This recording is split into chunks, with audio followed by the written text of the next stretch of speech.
কথিত অভিজ্ঞতার কারণে আমরা বলেছি যাতে কোনো ব্যক্তি 10 বছরের বেশি প্রধানমন্ত্রিত্ব ভোগ না করতে পারেন, ওই পদে না থাকতে পারেন, সেই জন্য প্রস্তাব আমরা দিয়েছি, সেটা গৃহীত হয়েছে।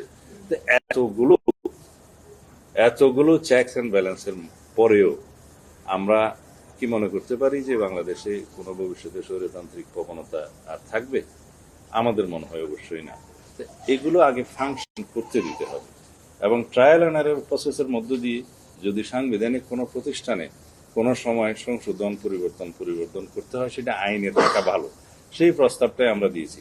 হয়তো অনেকে মিস ইন্টারপ্রিট করতে পারে যে আমরা সবকিছু সংবিধানে আনতে দিতে চাচ্ছি না কেন।